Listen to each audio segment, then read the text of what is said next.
Personal finance opinions YouTube channel में एक और इंटरेस्टिंग वीडियो में आपको खुशामदीद। हम में से हर शख्स की ये ख्वाहिश होती है कि उसके जो सोर्सेज ऑफ इनकम हैं वो ज़्यादा से ज़्यादा हों और कोई जो प्राइमरी जॉब है हमारी उसके ऊपर हमारी डिपेंडेंसी कम से कम हो वक्त के साथ साथ, और जो साइड इनकम या पैसिव इनकम है इसका जो सेगमेंट जितना बढ़ता जाएगा उतना ही ज़्यादा आप फाइनेंशियल फ्रीडम या फाइनेंशियल इंडिपेंडेंस की तरफ अपने सफ़र में कामयाब हो सकेंगे। इस वीडियो में मैं अपनी जो 5 साइड इनकम्स हैं एज़ ऑफ़ नाउ, जिनको पैसिव इनकम्स या साइड इनकम दोनों बोल सकते हैं, और वो जो 5 स्ट्रीम्स हैं उसके हवाले से डिटेल्स आपके साथ शेयर की जाएँगी कि कौन-कौन से सोर्सेज़ हैं जो कि मेरी प्राइमरी जॉब से हट के हैं, जिनसे इस वक्त इनकम जनरेट हो रही है, और उसमें मेरी कितनी इनकम आ रही है। एग्जैक्ट फिगर्स तो आपके साथ शेयर नहीं किए जाएँगे, लेकिन कुछ आपके साथ फैक्ट्स शेयर किए जाएँगे जिसकी बेसिस पे आपको अंदाज़ा लगाने में मुश्किल नहीं होगी। और साथ-साथ फ्यूचर के हवाले से जो मेरी प्रायोरिटीज़ हैं या तरजीहात हैं, उनके हवाले से भी बात की जाएगी कि फ़ाइनेंशियल इंडिपेंडेंस के सफ़र में जो फ्यूचर में मैं क्या-क्या देख रहा हूँ कि कौन से ऐसे स्टेप्स मुझे उठाने हैं कि जिससे मज़ीद बेहतरी की तरफ सफ़र जा सकता है।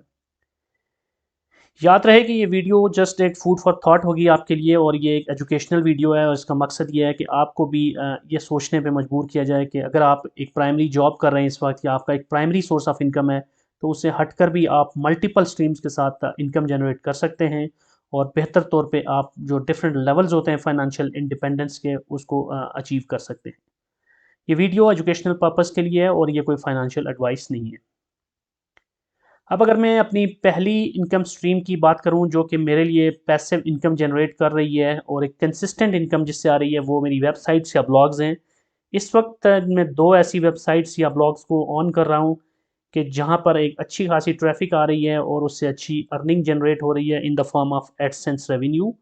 और ये जो 2 वेबसाइट्स हैं, इनमें से एक जो वेबसाइट है उसकी जो नीश है वो टेक्नोलॉजी है, क्योंकि वही मेरा बैकग्राउंड है। तो टेक्नोलॉजी की बैकग्राउंड में एक वेबसाइट है जिस पे 40,000 प्लस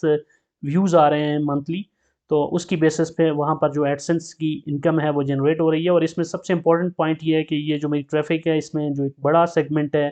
वो यूएसए और उन ममालिक से है जहाँ से सीपीसी वगैरह अच्छा होता है, और उसकी बेसिस पे एक अच्छी इनकम जनरेट हो सकती है। और जो मेरी दूसरी वेबसाइट है उसकी जो टारगेट ऑडियंस है वो मिडल ईस्ट है, और मिडल ईस्ट की जो सेगमेंट है वहाँ पर भी पोटेंशियली आपको क्लिक कॉस्ट पर क्लिक अच्छा मिलता है, और उसकी बेसिस पे एक अच्छी इनकम जनरेट हो जाती है। ये मेरी जो 2 वेबसाइट्स हैं इससे जो अर्निंग आ रही है उसके एग्ज़ैक्ट फ़िगर तो मैं यहाँ पर कोट नहीं करूँगा, लेकिन मैं इतना बता सकता हूँ कि मेरे जो यूटिलिटी एक्सपेंसेस होते हैं, बिजली, गैस, पानी, फ़ोन, इसके बिल्स जो होते हैं, ये सारे के सारे आसानी से पे हो सकते हैं for every month based on the income generated from these 2 websites और ब्लॉग्स। अब जो दूसरा मेरा पैसिव या सेकेंडरी या जिसको आप कह सकते हैं साइड इनकम का सोर्स है, वो यूट्यूब के चैनल्स हैं, जिसमें से एक तो ये चैनल है जिस पे आप ये वीडियो देख रहे हैं, लेकिन इसके अलावा एक और मेरा चैनल है जो कि टेक्नोलॉजी से रिलेटेड है, और उसकी जो ट्रैफिक है और उसमें जो पोटेंशियल इनकम है वो काफ़ी ज़्यादा है कंपेयर टू दिस चैनल, क्योंकि इस चैनल में जो टारगेट ऑडियंस है मेरी वो पाकिस्तान से है, और पाकिस्तान की जो अर्निंग होती है वो लो होती है। लेकिन जो मेरा दूसरा चैनल है टेक्नोलॉजी स्पेसिफिक, उसमें जो ट्रैफ़िक होती है वो मोस्टली वेस्टर्न कंट्रीज़ से होती है, और वो बहुत अच्छा कमा रही है। और यूट्यूब के जो चैनल्स हैं इसमें एक प्लस पॉइंट ये भी है कि इस पे जो यूट्यूब की एडसेंस अर्निंग है उसके अलावा स्पॉन्सरशिप से भी अर्निंग्स होती हैं, which is another very good source of secondary income. अब कितना पैसा इन 2 यूट्यूब चैनल से आ रहा है, इसमें एक प्लस पॉइंट तो ये है कि ये सारा पैसा जो वेबसाइट्स की मैंने बात की और अब यूट्यूब चैनल्स की, इन सब में डॉलर टर्म्स में आ रहा होता है, व्हिच मीन्स जो पाकिस्तानी करेंसी की डिवैल्यूएशन है उसका नेगेटिव इम्पैक्ट नहीं पड़ रहा होता इस सारी इनकम पे। और इसमें जो अर्निंग है वो इतनी है कि बस इतना कह सकता हूँ कि जो मेरी मंथली ग्रॉसरी के एक्सपेंसेस होते हैं, जितने भी वो फ्यूल एक्सपेंसेस होते हैं गाड़ी के, सारे के सारे आसानी के साथ जो यूट्यूब के 2 चैनल्स की अर्निंग है उससे पूरे हो सकते हैं। अब जो तीसरा मेरा सोर्स ऑफ इनकम है, सेकेंडरी सोर्स ऑफ इनकम, वो रेंटल प्रॉपर्टी है। I do own some properties in Pakistan के जिसमें से कंसिस्टेंटली मंथली बेसिस पे रेंटल आ रहा है, और ये रेजिडेंशियल प्रॉपर्टीज़ हैं, और इसमें से जो इनकम आ रही है उस वो जो पाकिस्तानी रुपीज़ टर्म में होती है, और पाकिस्तानी रुपये की डिवैल्यूएशन काफ़ी ज़्यादा हुई है पिछले कुछ अरसे में। तो उस लिहाज से देखा जाए तो ये बहुत ज़्यादा लुक्रेटिव ऑप्शन नहीं है, लेकिन इतना ज़रूर है कि इसमें से एक आप जितना भी पैसा आ रहा होता है, जो मेरे केस में रेंटल प्रॉपर्टी से आ रहा है, उससे जो वीकली वीकेंड्स होते हैं फैमिली के साथ आउटिंग हो गई, डाइन आउट हो गया और बच्चों की जो भी आउटिंग हो गई, ये सारी की सारी चीज़ें आसानी से आप एक बेहतरीन बजट के साथ बेहतरीन लोकेशंस के ऊपर ये सारी चीज़ें अफोर्ड कर सकते हैं based on that rental property income. अब जो चौथी मेरी सोर्स ऑफ सेकेंडरी या पैसिव इनकम है वो सर्टिफिकेट्स, जो इस्लामिक नया पाकिस्तान सर्टिफिकेट्स, जो INPC एक इनिशिएटिव था स्टेट बैंक का in previous governments time, Imran Khan के दौर में। तो उसमें डॉलर टर्म्स के अंदर जो मैंने सर्टिफिकेट्स में इन्वेस्टमेंट कर रखी है वो एक ज़बरदस्त सोर्स ऑफ इनकम है इन डॉलर टर्म्स, और उसमें जो मेरी अर्निंग है वो मोर देन इनफ है। इट मीन्स के जो जॉब से पाकिस्तान में एक पर्टिकुलर जॉब, एक इवन ऑफिसर लेवल की एक जॉब होती है, उससे जितना आपको इनकम जनरेट हो रही होती है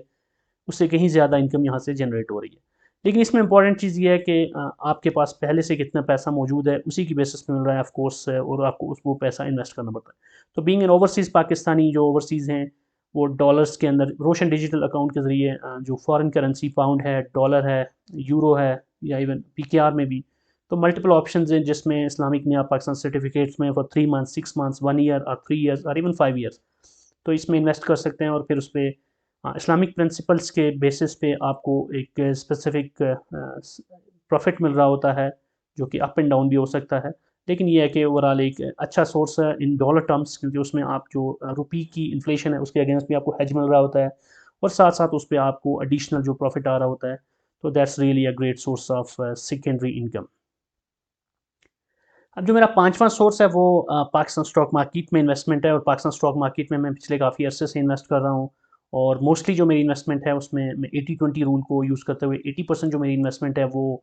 dividend paying blue chip stocks में होती है, जहाँ से मुझे कंसिस्टेंटली एक डिविडेंड आ रहा होता है। जो 20% इन्वेस्टमेंट होती है वो दीगर ऐसे स्टॉक्स में होती है जहाँ पर सिर्फ कैपिटल गेन मकसद होता है, या जहाँ पर थोड़ा सा आप खेल सकते हैं चांसेस के साथ। मीन्स के ऐसे स्टॉक्स भी होते हैं कुछ जो कि फंडामेंटली बहुत स्ट्रांग नहीं होते, लेकिन उसमें ट्रेड की आपको अपॉर्चुनिटी मिल जाती है। तो 20% वो पोर्शन हो गया जहाँ पे आप कैपिटल गेन के लिए स्ट्रगल कर रहे होते हैं। 80% ऐसी स्टॉक्स मैं चूज़ कर रहा होता हूँ कि जहाँ पर आपको फंडामेंटली स्ट्रॉन्ग शेयर्स हैं और उसमें एक अच्छी डिविडेंड की एक्सपेक्टेशन होती है। और अब जो अर्निंग है इसमें ये एक पिछले कुछ अर्से में तो आपको पता है स्टॉक मार्केट कोई बहुत अच्छा परफॉर्म नहीं करती रही। तो ऑफ कोर्स इंडेक्स की जैसी परफॉर्मेंस होती है, तो अब जितने भी अच्छे स्टॉक्स चुने तो ज़्यादा से ज़्यादा वो थोड़ा बहुत ही फ़र्क आता है इंडेक्स की परफॉर्मेंस से हट के। लेकिन ओवरऑल देखा जाए तो I I manage to earn very good profits in the last couple of years, despite के मार्केट की सिचुएशन अच्छी नहीं थी, क्योंकि मेरे जो इन्वेस्टमेंट्स थी वो अच्छे स्टॉक्स में थी जहाँ पर कैपिटल गेन ना भी हो रहा हो तो आपको एक कंसिस्टेंट डिविडेंड मिल रहा होता है, अच्छी डिविडेंड यील्ड की हाँ वेल कंपनीज़ के अंदर। लेकिन इसमें से जितना भी पैसा मुझे मिलता रहा उसमें मैंने कंपाउंडिंग का फार्मूला यूज़ करते हुए, कंपाउंडिंग की अप्रोच को यूज़ करते हुए उसको मैं री इन्वेस्ट कर देता हूँ। और मकसद ये है कि जो मेरी स्टॉक मार्केट में इन्वेस्टमेंट है वो मैं लॉन्ग टर्म के लिए रख रहा हूँ और फ्यूचर पॉइंट ऑफ व्यू से रख रहा हूँ। तो मेरी कोशिश ये है कि मेरा जो पोर्टफोलियो है वो एक्सपेंड होता रहे, और जितनी भी यहाँ से रेवेन्यू जनरेट भी हो रहा है, डिविडेंड जो मेरे बैंक अकाउंट में आ भी रहे हैं, मैं उनको वापस री इन्वेस्ट कर देता हूँ in the same shares or in other shares. और इस तरह हर गुजरते महीने के साथ स्टॉक मार्केट में जो मेरा पोर्टफोलियो है वो एक्सपेंड होता जा रहा है। अब ये बात हो गई कि अब तक मेरी जो 5 सोर्सेज़ हैं वो कौन से हैं apart from the primary job. तो अब व्हाट नेक्स्ट, आगे मैंने क्या सोचा हुआ है कि in short term, medium term और लॉन्ग टर्म आगे मेरी स्ट्रेटजी क्या होगी रिगार्डिंग साइड इनकम या पैसिव इनकम। तो इसमें जो पहली चीज़ है वो इम्पोर्टेंट ये है कि मेरा इरादा ये है कि चूँकि ऑलरेडी जो मेरी रेंटल इनकम आ रही है वो मोस्टली रेजिडेंशियल प्रॉपर्टीज़ से है, तो अब मेरा ये पॉइंट ऑफ व्यू है कि रेजिडेंशियल जो प्रॉपर्टीज़ होती हैं उनको मेंटेन करना, और उसमें जो टेनेंट्स के साथ डीलिंग हो गई और दीगर फिर टेनेंट्स की मूवमेंट काफ़ी ज़्यादा होती है, तो वो सारी चीज़ें उससे हट के जो कमर्शियल ऑप्शंस होते हैं उसमें रेंटल यील्ड भी बेहतर होती है, और उसमें आपको ज़्यादा एक्टिवली उसमें इन्वॉल्व होने की ज़रूरत भी नहीं होती। तो आई एम थिंकिंग कि I will opt for some commercial options के, ताकि कमर्शियल प्रॉपर्टी से आप कुछ मज़ीद कंसिस्टेंट रेंटल यील्ड कमा सकें। तो ये मेरा एक पहला टारगेट है फॉर फ्यूचर, और इस सिलसिले में मैं ऑलरेडी कुछ स्ट्रगल्स कर रहा हूँ। जो दूसरा मेरा टारगेट है वो ये है कि चूँकि मेरा एक ऑलरेडी एक वेबसाइट्स का पोर्टफोलियो या ब्लॉग्स का पोर्टफोलियो भी बिल्ड है, जिसमें कुछ वेबसाइट्स ऑलरेडी इस वक्त भी मौजूद हैं जो अच्छी इनकम जनरेट कर रही हैं। तो इसमें मेरा इरादा ये है कि ईयरली बेसिस पे इस पोर्टफोलियो में मैं कुछ नई वेबसाइट्स को ऐड करता जाऊँगा, नई वेबसाइट्स बना के नए अच्छी नीचेस को चुन के उसके अंदर अच्छे कंटेंट के साथ अगर आप साइट्स को ऐड करते जाते हैं तो वो भी आपके लिए एक पोटेंशियल सोर्स ऑफ इनकम बनता जाता है। तो अभी इस वक्त जब मैं ये वीडियो बना रहा हूँ तो ऑलरेडी मेरी तीसरी जो वेबसाइट है जो कि पर्सनल फाइनेंस एंड इन्वेस्टिंग के हवाले से है, तो वो भी मेरी बिल्डअप हो चुकी है और उसमें कंटेंट डाला जा रहा है और अगरचे अभी वो मोनेटाइज नहीं हुई, लेकिन वो मेरा एक नेक्स्ट इस थीम के अंदर नेक्स्ट प्रोजेक्ट है जो कि इंशाल्लाह विद इन अ ईयर एक और मेरा सोर्स ऑफ इनकम बन जाएगा। और इसमें ये भी मेरे जहन में है कि इन फ्यूचर कुछ ऐसी अच्छी साइट्स बना के फिर उनको फ्लिपा और दीगर ऑप्शंस जो मौजूद हैं उस पर फ्लिप करना भी एक स्ट्रेटजी का हिस्सा है, जिसमें ऐसे होता है कि आप अच्छी अच्छी वेबसाइट्स बना के जब उसमें एक अच्छी ट्रैफिक और अच्छी इनकम जनरेट होना शुरू हो जाती है तो एक रीज़नेबल अमाउंट में आप उसको सेल कर देते हैं और फिर उस पैसे को आप किसी भी दूसरे ऑप्शन में यूटिलाइज़ करना चाहें तो वो कर सकते हैं। इसके बाद यूट्यूब के हवाले से जो ये चैनल है और साथ-साथ जो मेरा दूसरा टेक्नोलॉजी का चैनल है, दोनों में जो कंटेंट है उसमें मज़ीद इनोवेशन और जिद्दत लाना और रेगुलर कंटेंट अपलोड करना ये बड़ा इंपॉर्टेंट है। तो ये भी मेरी स्ट्रेटजीज़ का हिस्सा है, क्योंकि यूट्यूब चैनल्स के ऊपर जब आप एक अच्छी सब्सक्राइबर बेस बना लेते हैं और अच्छा कंटेंट डालना शुरू कर देते हैं तो उस फिर आपकी ग्रोथ एक्सपोनेंशियल होना शुरू हो जाती है। और फिर ना सिर्फ ये कि एडसेंस रेवेन्यू उसमें अच्छा जनरेट होना शुरू होता है, बल्कि साथ-साथ आपको बेहतर स्पॉन्सरशिप्स भी मिलना शुरू हो जाती हैं। तो YouTube is really a great source of passive income. तो I am really serious about it और ये इंशाल्लाह इन फ्यूचर मेरी कोशिश होगी कि जो एग्जिस्टिंग चैनल्स हैं उनको भी और अगर नए चैनल्स बनाने हैं तो उनके ऊपर भी एक बेहतर तरीके से हिकमत अमली के साथ एक प्रॉपर प्लान के साथ प्लान को चेकआउट करके काम किया जाए, ताकि जो कंटेंट है वो सब्सक्राइबर्स को, जो व्यूअर्स हैं उनके लिए भी यूज़फुल हो और साथ-साथ वो एक और पोटेंशियली एक मज़बूत आपका मेरा सेकेंडरी सोर्स ऑफ इनकम बनकर सामने आए। इसके बाद जो नेक्स्ट मेरी स्ट्रेटजी है वो स्टॉक पोर्टफोलियो के हवाले से है कि इसमें रेगुलर बेसिस पे मेरा इरादा है कि इसको मैंने एक्सपेंड करते रहना है। जैसे अभी मैंने बात भी की थी कि जो भी मेरा डिविडेंड आ रहा है तो उसको भी मैं री इन्वेस्ट कर रहा हूँ। तो मेरी कोशिश होगी कि इन फ्यूचर अगले 5 साल 10 साल या जो भी स्ट्रेटजी अगर मैं अडॉप्ट करता हूँ शॉर्ट टर्म, मीडियम टर्म या लॉन्ग टर्म, तो उसमें स्टॉक पोर्टफोलियो में अच्छे स्टॉक्स को जितना ज़्यादा मैं एक्यूमुलेट कर सकता हूँ, जितना मैं अपने स्टॉक पोर्टफोलियो को बिल्ड कर सकता हूँ उतना करूँगा, ताकि डिविडेंड इनकम एक वक्त ऐसा आए कि इतनी ज़्यादा हो जाए कि वो मेरी जो बेसिक नीड्स हैं वो सारी की सारी फ़िल करने की पोज़ीशन में हो।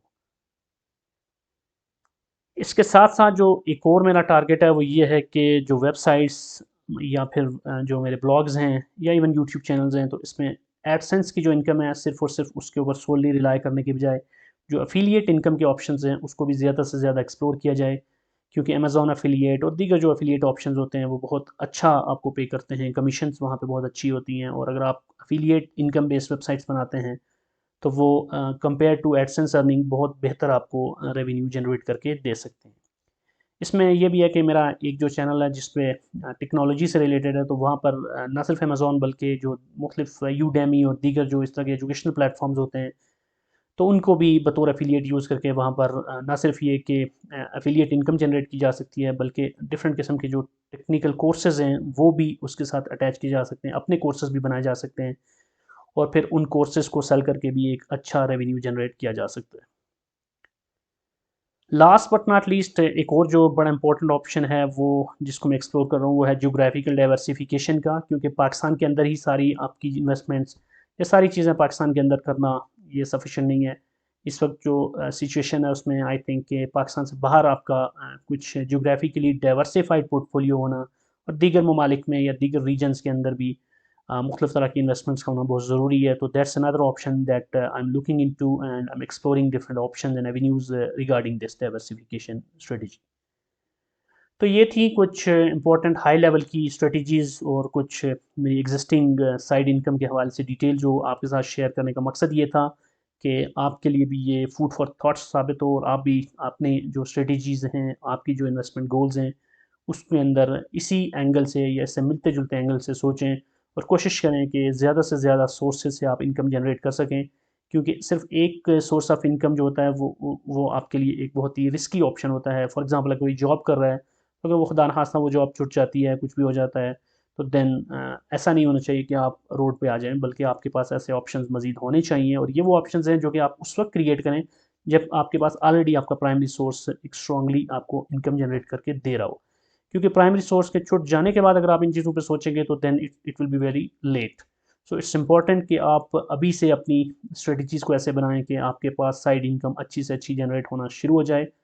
ज़रूरी नहीं कि विद इन 1 ईयर आप इतना जनरेट करना शुरू कर दें कि जो कि बहुत बड़ी अमाउंट हो, लेकिन टाइम के साथ-साथ आपकी जो सोर्सेज़ हैं, सेकेंडरी सोर्सेज़ हैं, अगर ये आपको इतना जनरेट करना शुरू कर देते हैं कि जहाँ से आपके बेसिक जो बिल्स हैं वो पूरे हो जाते हैं, बेसिक यूटिलिटीज़ या बेसिक जो एक्सपेंसेस हैं वो कवर हो जाते हैं, तो स्टिल आप एक फंडामेंटली बेहतर पोज़ीशन पे होंगे। तो that's it from this video. अगर आपका कोई क्वेश्चन है, कोई भी कमेंट है, कोई फीडबैक है,